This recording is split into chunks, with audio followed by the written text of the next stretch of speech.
Before we start this playthrough of Judgment for KULT Divinity Lost, a word of caution. This scenario deals with the sensitive topic of abortion, one that is very much in the headlines today due to recent developments in the United States. We fully understand if this topic isn't one you want to deal with right now, and if so, feel free to skip this series and explore our back catalogue. With that said, and if you're still listening, here is Judgment. It's 11:30, Saturday night, right in the middle of summer, sometime in the near future. We are in Phoenix, Arizona, off Mountain Village to be precise, currently focusing on a reasonable family home somewhere in the region. The city of Phoenix has been gripped by one of the worst heat waves in recent memory, with temperatures soon expected to exceed the previous record high of 122 degrees Fahrenheit of last year. City authorities are advising residents to take basic precautions, such as drink more water and avoid drinks containing caffeine, sugar, and alcohol. When going outside, light-coloured clothing is encouraged to reflect the heat. Citizens should only travel for short periods. People with old relatives are encouraged to check in on them. Over 100 heat-related deaths have already occurred in the region this summer, with the elderly and the homeless most at risk. The death toll is only expected to rise. Despite this, the media continues to report that the government denies climate change is responsible for the escalating death toll. Protests across the country are growing as the public demands action be taken in this time. This is not the only thing on the news, though. Several local news stations have also been reporting on the protests and demonstrations conducted by pro-life groups, some of which are openly sponsored by the church. There is a mounting pressure from these groups to outlaw abortion in the state of Arizona. It is, after all, at this point in time, almost illegal in all other states. Even in the middle of the night, it's uncomfortably warm. The heat affecting everyone. Maybe that's the cause of all these problems. The rise in violent crime, the rise in radical political groups. All because the planet's slowly warming up.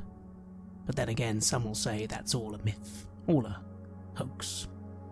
Still, that's the environment of this world we live in now. And we focus on this family house. The Caldwell house. We go through the window and see a kitchen. Sitting at a table in that kitchen is Angelica Caldwell, one of the two daughters of this small family. Angelica, who are you? Who do we see as we focus on you currently, looking quite anxious and upset as you sit, currently alone, at the kitchen table at 11:30 at night? Angelica is pretty tall, actually, and she has long, straight hair. She hasn't taken the full step into the goth scene yet, so it's still her natural blonde hair. But she does have a little piercing in her nose, to her parents' dismay. She's dressed in black t-shirt with some kind of band logo or something, and I think she's clutching her sketchbook close to her chest, trying not to look at the others around the table at the moment. Yes, while I said you were alone at the table, you are not alone in the room. There are a couple of other people slowly gathering. One of them is your sister, Genesis Caldwell. You look extremely similar, although her hair is a very different colour from yours, and she certainly has no piercings. She currently elects to wear very plain jumpers and skirts, keeping her hair very neat and tidy with a little black band. She's sort of sitting in the corner of the room, eyeing you with concern, but also perhaps a little judgment. Also, stalking around the room is your mother, Jessica Caldwell.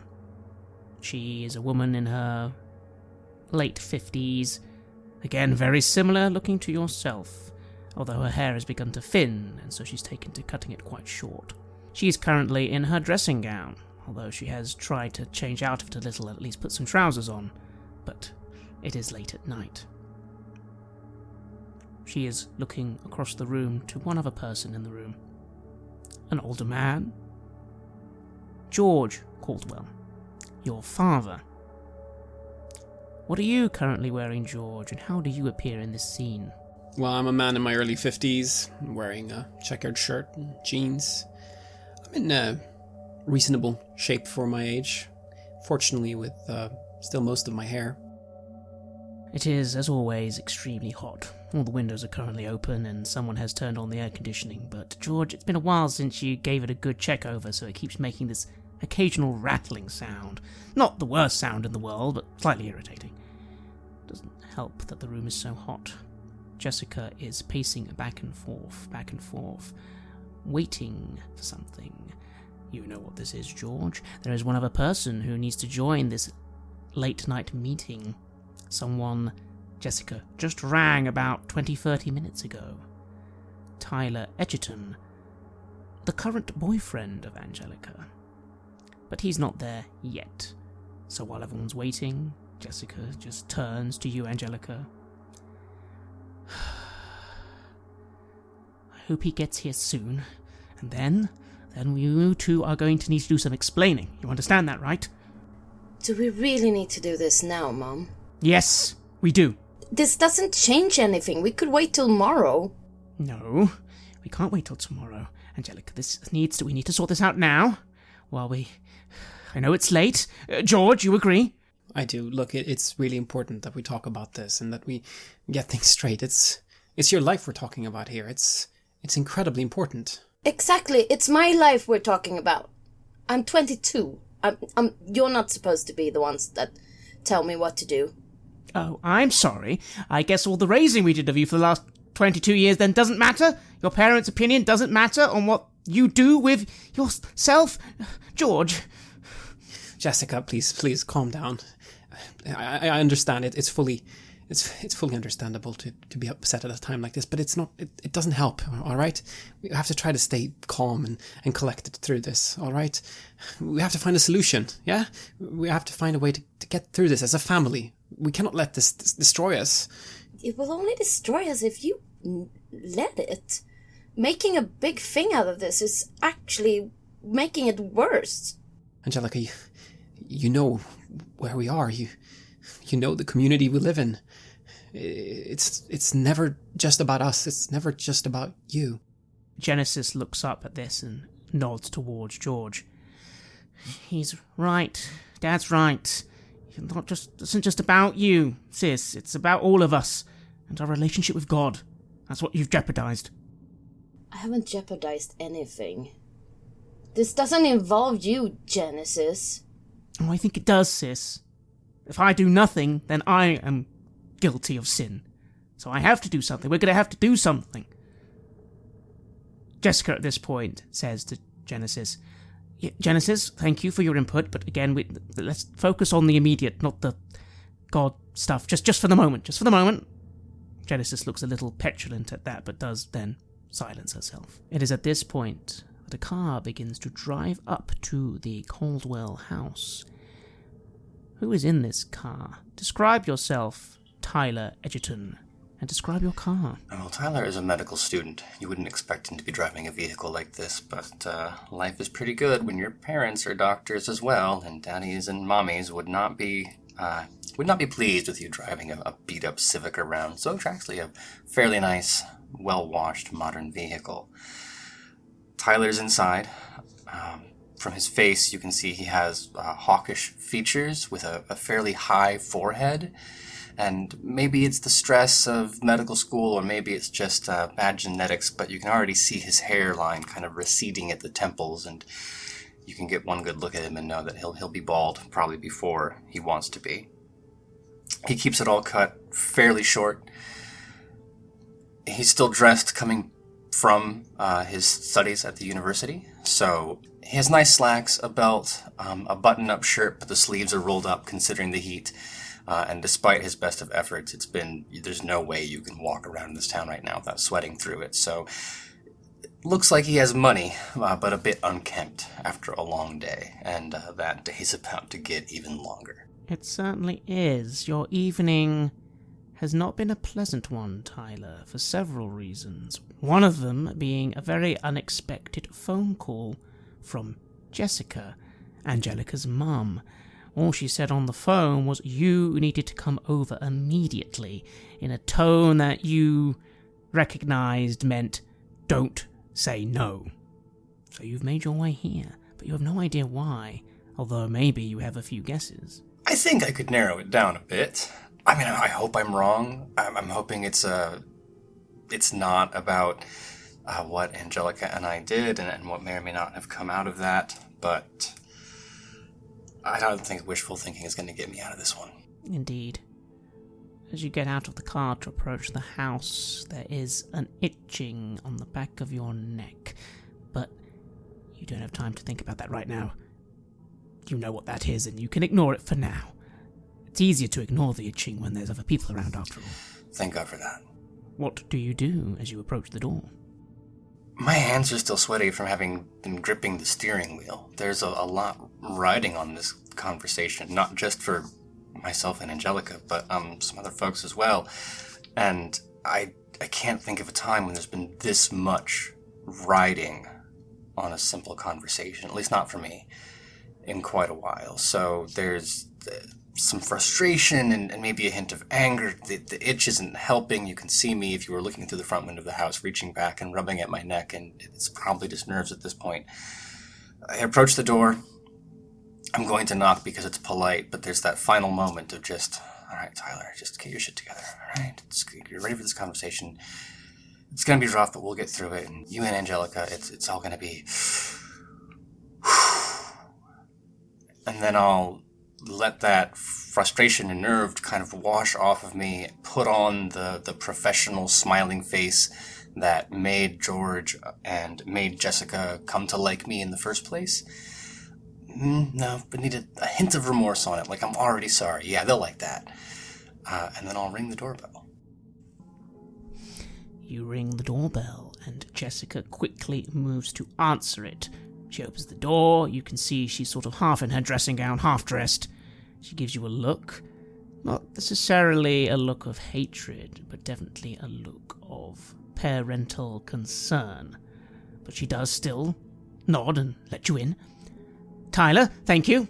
Thank you for coming. I know it's late, but thank you for coming as soon as you could. Thank you. Thank you. Oh, no, of course, Mrs. Caldwell. Is everything okay?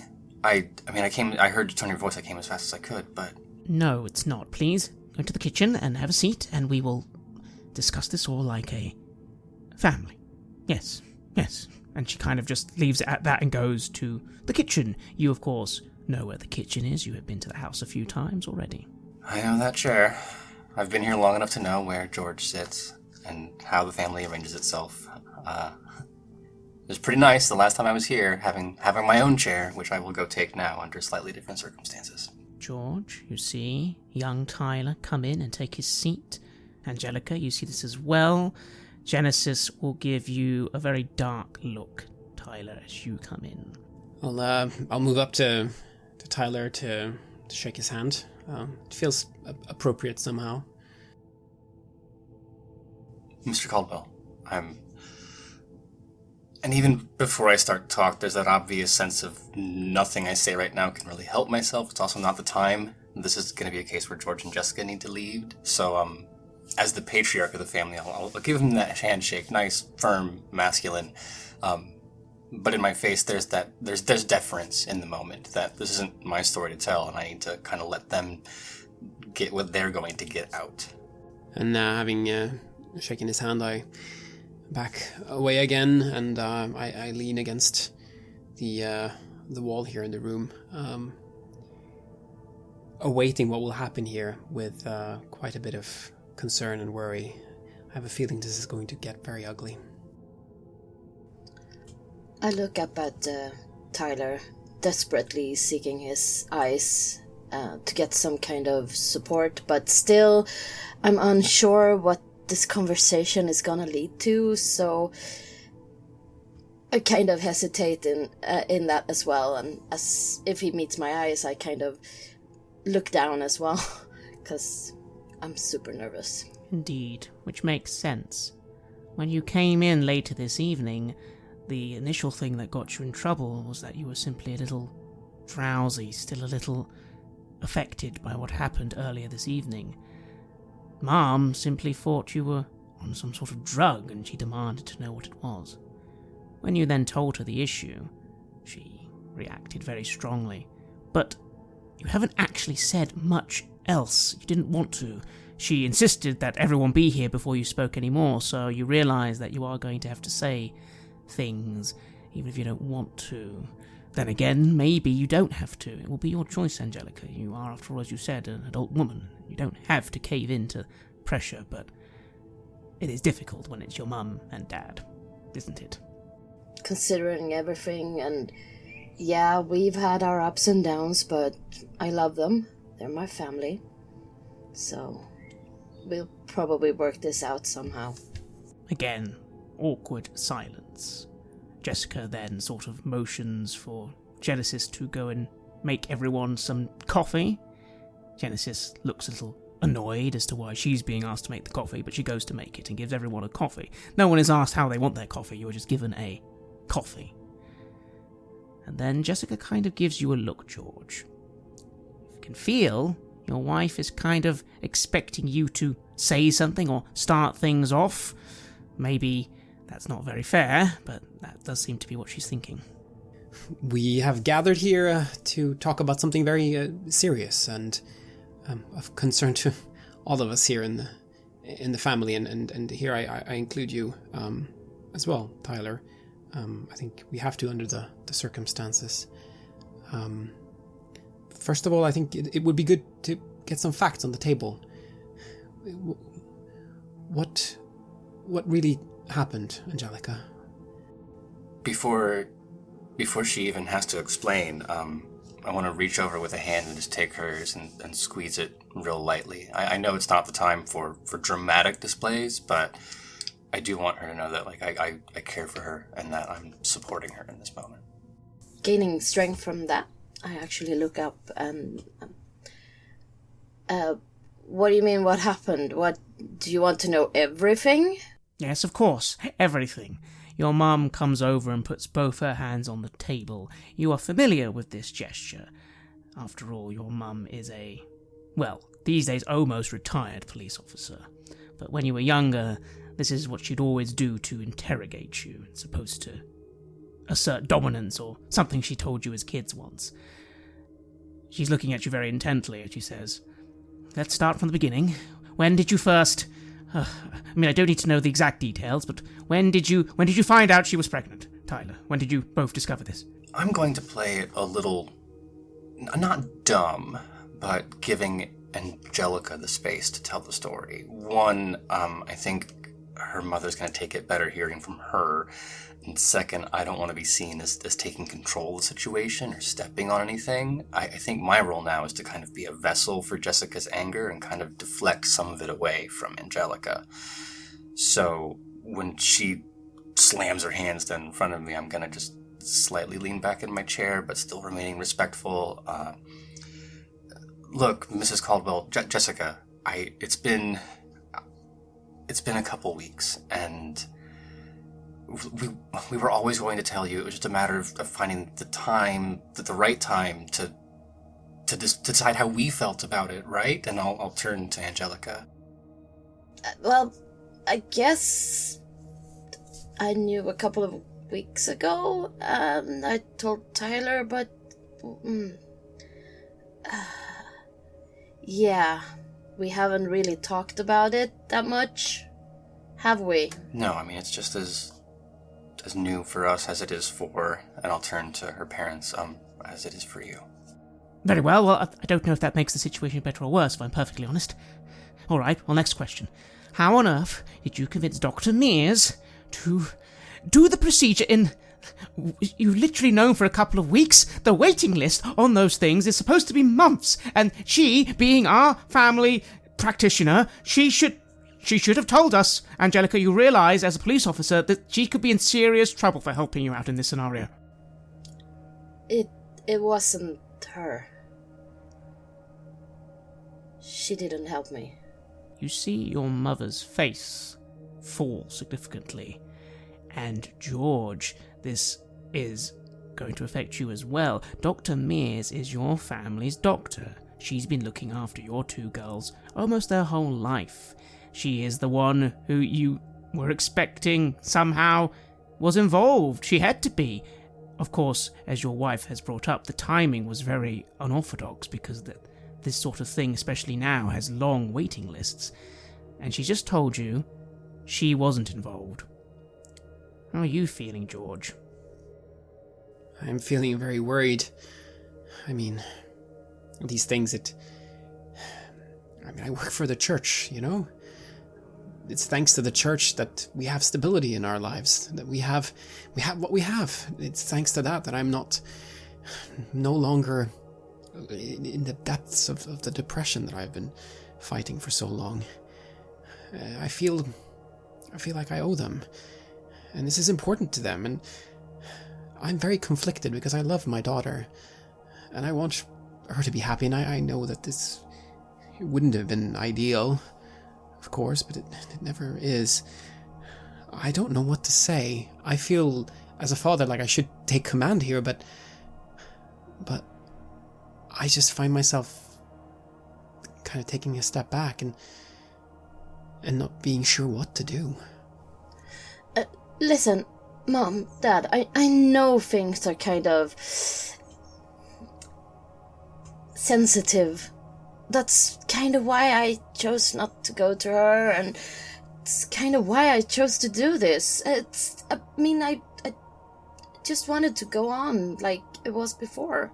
Tyler, how are you feeling? As we said, you're not 100% sure what's going on, although you had a pretty good guess, but now doctors are being mentioned, specifically not going to doctors. What's this causing you to think? Hand to God, I thought I was being called here to explain that Angelica was pregnant and that she'd finally revealed that to her parents. And now that the conversation has turned and I'm getting a sense of what has actually happened, I am doing my best to not let the surprise wash over my face. This is not what was supposed to happen. Jessica looks at you, George, and then back at Angelica. Okay. You didn't go to Dr. Mears. Who did you go to, honey, at the hospital? Who did you go to at the hospital? It doesn't matter. Yes, it does, young lady. She suddenly hits her hand on the table quite hard and then looks embarrassed and kind of steps away from the table like, no, please, it really does matter. I'm going to move to put my hand around Jessica. Let's try and keep calm, all right? It won't help. It won't help. We're here together as a family. Remember that. Okay, no, you're right. Okay, just you did go to the hospital, didn't you? You went to the licensed, safe hospital, didn't you? I just look down on my hands on the table and hang my head a little, slowly shaking it from side to side. You see your mother just sort of clasp her hand over her mouth and just start to try holding back tears. Oh, George, no! Oh, God! No! But Angelica, are you all right? I mean, we are so worried. I couldn't really go to the hospital, could I? I mean, what if there were protesters outside that would recognize me and that would just blow this whole thing out of proportion, which you are doing now, Mom? You don't understand. Oh my God, we're gonna need to organize a hospital. You have no idea what could be happening. Oh God, she comes over and starts trying to take the temperature on your forehead in a very clumsy motion. Stop! I kind of swat at her and... Stop treating me like a child! treating you like a child. I'm trying to protect you. You know people are dying from this. You know what I've been working on for the last year, Angelica. And George, you can see, yes, your wife is getting very, very upset very quickly. What do you do? I want to hold her again and try to calm her down, but I somehow don't think that's going to work. She kind of says to you quietly, what if, oh my God, George, what if, how many illegal abortionists are there currently in the state? Hey, what if it's the person I've been looking for? Oh my God, two of those girls died, George. Yeah, well, we'll have to find out, won't we? And it will be all right. It will be all right. I'm sure it will be. She leans in for a hug. While that's happening, Angelica, you do see your sister kind of, again, not glaring at you with hatred, but glaring at you with concern. Hard to tell sometimes with Genesis lately. You seriously, you didn't just go and get an abortion, you went and got an elite one from some... How did you even find a place who would do that? What sort of people did you have to talk to, sister? Doesn't matter. I mean, you being the judgmental way you are is one of the reasons I did it. Oh, I'm sorry that I've been trying to save your soul. You too, Tyler. And she gives you a look, Tyler. You just want to control us. Oh, that's right. I just want to control you. Like when I said that maybe Tyler, no offense, Tyler, maybe Tyler isn't right for you. It seems like maybe he wasn't right for you. Genesis, that's not fair. Really? Really, Tyler? You want to pull the whole, like, unfair thing? Really? Really? Like, the whole... because the way I see it is that I didn't fall for your games, so you just moved on to my sister. Tyler and me have more in common than you and him would ever have. Well, clearly. I cannot think of a worse possible place for a young man to be than stuck between two sisters in this moment. So I'm going to redouble on the supportive part. And at this point, I'm moving away from just squeezing her hand. I'm going to scoot my chair a little closer to Angelica and maybe like reach out to put my hand on the small of her back while making eye contact with Genesis and saying, look, I thought you and I, that was something different, and it didn't work out, and that's for the better, because I met Angelica, and you know what? Angelica and I, we've settled that. Between us, we've moved on.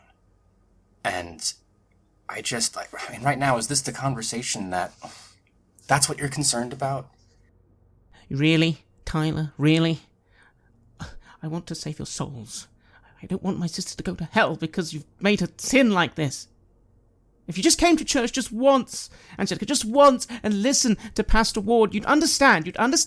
He helped me. He'll be able to help you too, okay? He'll be able to, and even you, Tyler, he could help you as well. There's no part of me that wants anything to do with her proselytizing, but now is not the time to pick a fight. So I'm going to try to disarm her by being deferential. And say, well, and you know what, Genesis, this is the thing. Maybe this is the sign that I needed to finally come around to seeing things your way. And maybe this is the chance for us to move forward and be positive about things and find strength in change, or I don't know. All I know right now is that your sister, my Angelica, lecturing isn't going to solve this problem. Would you like to roll influence other? Give yourself a +1 to this charisma roll. No, that would be a 7. You see Genesis listening to you quite carefully, and then she just sort of does a little thing with her nose that she does when she's disbelieving of something. Oh, really? Or maybe you're just saying what you think I want to hear so that you'll get out of trouble. You can tell me whatever you want, Tyler Edgerton, but God knows everything. You can't use your charm on God, okay? I'm a smart enough man to know when I've stepped on a landmine, when a particular approach isn't working, so I'm going just to look down into my lap and appear like I'm accepting her browbeating, but really trying to buy some time to think. In the corner of the room, Jessica calms down a little and says to you, George, "Oh, George, what are we going to do? What are we going to do? Why does she understand? If anything, if this is the person, I need to ask these questions. I'm a police officer. I need to find out. Oh my god, this might even be how we catch the bastard. But I don't want to think about that now. Oh.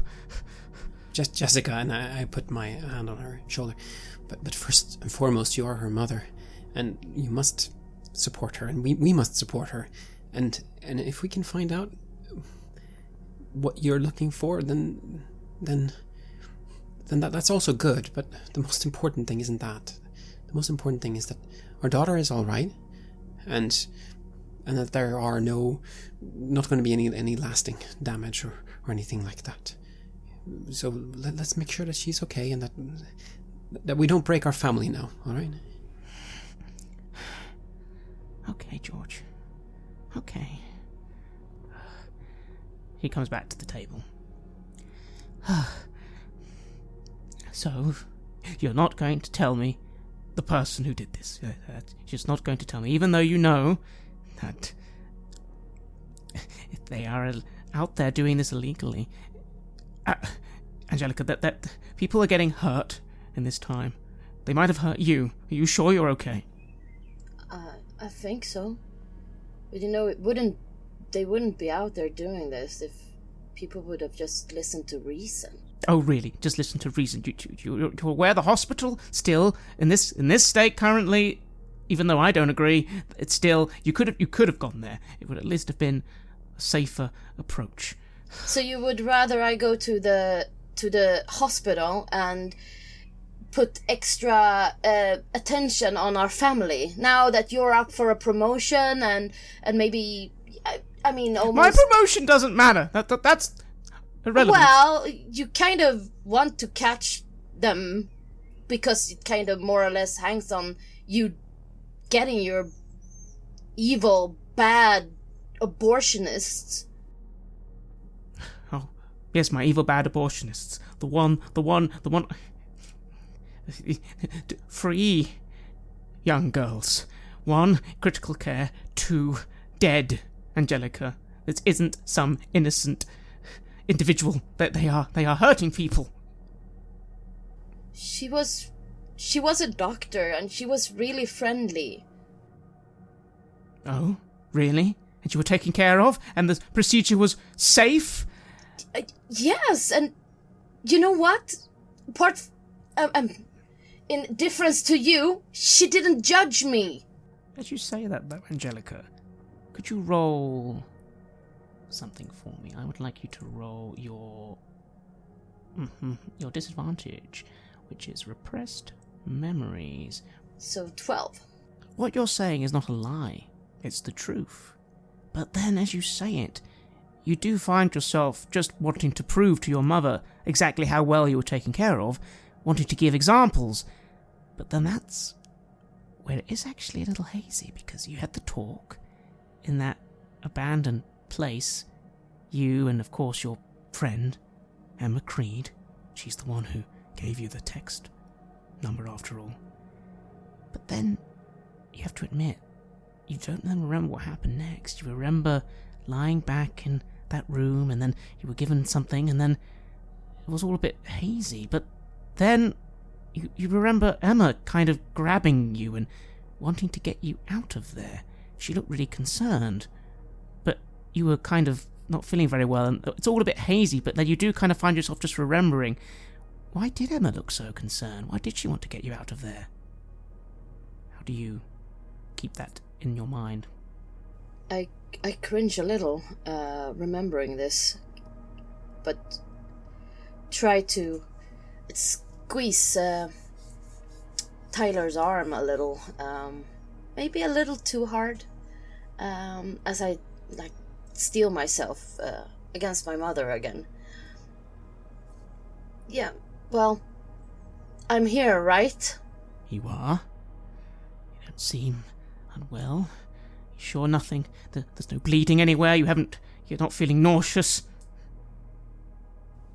I feel tired. I'm just so tired. We're going to have to... We can't go tomorrow, it's a Sunday, but we'll... the appointments... We're going to need to make an appointment as soon as possible. We need to be checked out. Angelica, please, accept that at least. Just a check-up, please. Fine. Will you leave it be then? George helped me here. Well, let's take that as a first step, alright? We do that and we make sure that you're alright. That's the most important thing. And then we take it from there, alright? I think we've made some real progress tonight. Don't you think so, Tyler? Yeah. I was certainly not prepared to be pulled in as evidence, but... No, Angelica, we can... Just a checkup to make sure things are fine. It'll make your mother feel better, at least. And then maybe once those concerns are out of the way, she'll feel better about this. At this point, Genesis then looks to you, George, and says, "Also tomorrow, she should come to church. Isn't that right, Dad? We're going to church. You should come too. Tyler as well. You should all come to church tomorrow. Dad, we should tell Pastor Ward. He'd want to know. He can help." You should not tell Pastor Ward. He has nothing to do with this. He's not part of the family. Yes, he is. He's part of our family now, and he can help. Dad, come on, you know I'm right. Look, I think maybe something in between might work. We can go to the church. I mean, look, we should be there. We should show ourselves. We should show that everything is fine, and that everything is as it should be. You know, that there's nothing to be concerned about when it comes to us, and through that maybe we can avoid any, rumors or something like that getting started. You know, but we don't need to tell the pastor. I mean, I don't know if that would be. It might not be such a good idea. It might have consequences, you know? But there are no rumors. You're blowing this whole thing out of proportion. No one knows. We're the only one that knows. Jessica gives you a bit of a look, George. Maybe you... no, Genesis, your father's right. Maybe we don't need to be involving other people, but maybe... I was going to come tomorrow. Do you think maybe we should all go as a family? That might be good. Yes, as a family. We go as a family, just like we did when you were small. You know, we go as a family, and we are the family that we are, and we show the community that's going to be good. And hey, it might even be fun. We can go out for hot dogs afterwards. Genesis looks a little conflicted. I suppose that'd be fine, but he could help you. He could help you, Angelica. Remember, he helped me. You know that. And yes, Angelica, for whatever you might think of this Pastor Ward, you would know that he did help your sister some time ago in an unpleasant scenario of her own. And of course, I am grateful for everything he has done to you, Genesis. You know this. But I just don't think he should be involved in this. This is my life we're talking about. Jessica looks at you, Tyler. Oh, so Tyler, if you'd like to come, I think that could be good as well. You're right. It's like George said, we're family, and we should go together.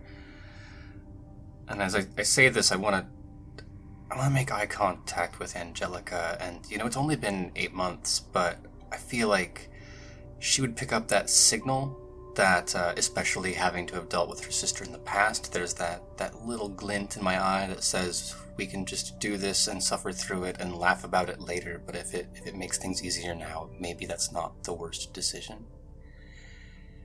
So she knows I'm not turning my back on her and taking their side in this moment, even as I then turn to Genesis and pretend to just absolutely take her side. And if it makes things easier for Genesis or for your mother, then it's a small price to pay. What are you thinking in your mind as well, Tyler? This is the first time you've been invited to church. It's something you've actually been trying to get done yourself for quite some time, but you were waiting for the right moment, and what do you know? You now got an invite. The Church of Heavenly Unity. You've really wanted to get in there, haven't you? I wouldn't say the circumstances are fortuitous, being what they were. I put a lot of effort into getting myself here. Angelica, bless her, love her to death. She's changed that timeline a little bit. But there's a silver lining in every cloud. If I can get Genesis off my back by going to church, calm the parents down, maybe we can still salvage something out of this. Jessica yawns and looks at you, George. Could you go and... I think... Could you remake Angelica's bed? She needs a nice clean bed. I think it's... She hasn't done it herself for a couple of weeks. George, could you just go and do it? Please. Sure. Thank you. Sure. I'll go do that. And I move away, being a little bit worried, of course, about what's going to happen during my absence, but... Well... You go upstairs, go in to her room. What's her room look like, at least from your point of view, George? What do you think your daughter's room looks like? Oh, I remember it as it was when we first made it, of course. You know, all the posters of Disney princesses and all the little pink furniture and everything. You know, she was our little princess, and that's how I made it. And I even painted her favorite Disney characters, and I framed it and I put it in the room. And I guess she's taken all that down. It's everything's a lot more black, I guess, these days. A lot more, I don't know, goth, right? That seems to be what she's into these days. I mean, not my choice of aesthetic, really, but well, she had to grow up sometime, I guess. It's true, but there's still some artistic sensibility there, which, again, you're an artist. Does that make you feel anything? She is my daughter. I'm happy that she has hopefully inherited a little bit of that. I'd love to create something with her, you know, when all this is over. We could put something together. We could maybe show something off at the gallery if that'd work out. I don't know, though. Yes. Pastor Ward has been very kind to you as well as Genesis. It's because of Genesis that you got that deal going with him where you actually have been painting several of the big, very large murals that are part of that mega complex church. It's a very impressive stadium, and you've helped make it even more impressive with your artwork. It's been helpful to you, hasn't it? It really has. It really has. I really had lost, you know, my confidence, and I really felt so useless after all those things went down with the gallery. And then, yeah, the pastor came into my life, and he loved what I was creating, and now I've been allowed to draw these things that so many people are appreciating and that are helping bring joy to the people of this community, and I feel truly blessed. And the fact that it's bringing in a stable paycheck, you know, an artist's life is hard, especially when you have a family, right? I mean, it's not usually a very stable thing, but I have it all, you know. I have the family, I have a steady job, I'm a pillar of the community. It's all perfect, really. It's all perfect. Except for, well, what's happening right now, of course. And it's as you're thinking that, and you walk over to her bed to make it, that you notice there's a doll there. You don't quite recognize this as one of Angelica's dolls, though. What do? It's like a sort of old-looking little raggedy doll with red hair and blue button eyes. That's curious. I move up to it to see what it is. I don't remember us buying this, and somehow it doesn't fit with who she is these days, although you never know. I'll have a look at it. You pick it up, and something rather strange happens. The room shifts, like it was turning on an axle, like some sort of contraption, and you're suddenly in a dark place. But it's not dark for long. Surgical lights suddenly appear from above you, and you're standing in front of a box of similar dolls and toys, and you're somewhere very different. You don't know where you are. What do you do? I look around and I try to see what's happening. Is this real, or You don't know. You seem to be in some sort of waiting room in a hospital. You can kind of recognize several features that tell you this, but it's all oddly distorted. And then you see very nearby there's some double doors leading into some sort of surgical ward, and there's people behind those doors. There's talk. There's people talking and quite urgently to each other, and there's lights in that direction as well. What do? I need to understand what's happening here. I move towards the voices, trying to overhear what they're saying and where I've ended up. Am I having some kind of nervous breakdown? Is that it? I mean, it would be understandable if, given everything that's happened tonight, I move towards the voices. You go to the voices and you listen at this door. You can hear someone saying, "Come on now, push, push, push," and someone making some medical notes, and then someone screaming in pain, "Come on now, push," and then the sound of a baby. That cry of a baby, you're familiar with that cry. You remember when your own daughters were delivered. It's the sound of a newborn baby's first cries. And how strange, this is all happening in this room. You can hear it, but of course you can't see it. What do? And yes, I remember when they were born. I remember the relief when you hear that cry. It's a good thing. It means that everything is good. It means that they're healthy. What is happening? What's happening to me? I try to sit down if there's anywhere to sit down. You turn to go and sit down, but as you do, someone just walks out of that room very quickly and the doors burst open.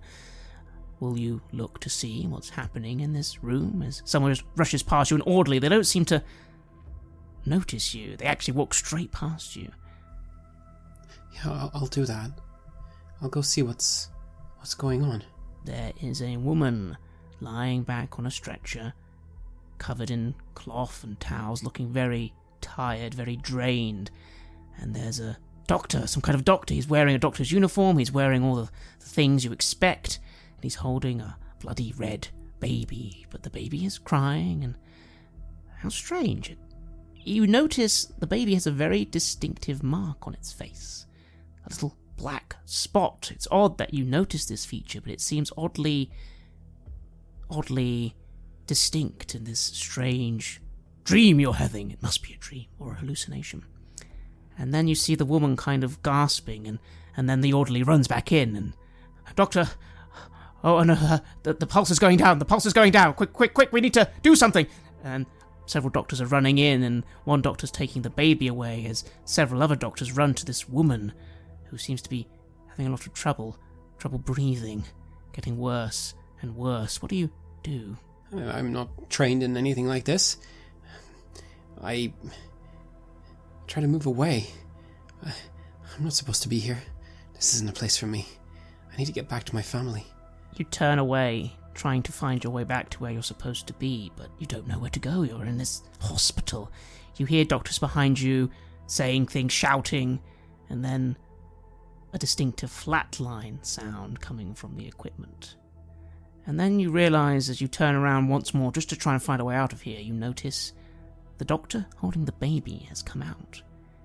And the baby is looking at you very distinctively. It stopped crying. It's just staring at you, this baby with this strange little black spot on its face. It's very disturbing. What do? I move up to the baby. Do I recognize it? No, it's not your baby. That black spot, it's so distinctive you'd think you'd remember it.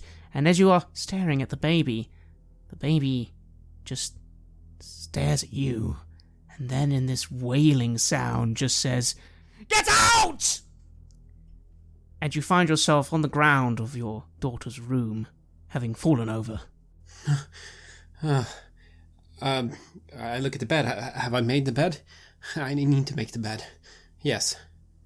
And you hurry to make the bed. Everything back to normal, although that was certainly an odd thing to see.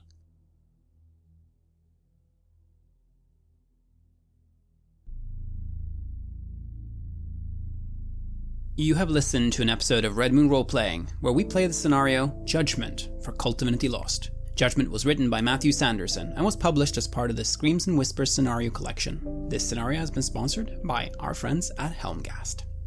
The music was made by Atrium Corsari, featuring a number of collaborations with other artists, and was used with permission from their label Cryochamber. Check out their website at cryochamber.bandcamp.com or their YouTube channel for some moody dark ambient for your gaming table. We would like to give massive thanks to our champions of the Red Moon, Martin Heuschober, Nastasia, Raulerson, Simon Cooper, David, Julia, Camilla, Ludwig Manford, Bob Lange, Julián, Cameron, Xabier and Antxon for their generous support. And we'd of course also like to thank all of our other patrons. Without your support, the show would not be possible. If you want early access to our content and to hear raw versions of our recordings right after we've done them, or get your name announced as a champion of the Red Moon, do check out our higher level tiers on Patreon. It's a great way to get more Red Moon role-playing in your life and to help us keep the show going. Thank you again for listening, and remember, death is only the beginning.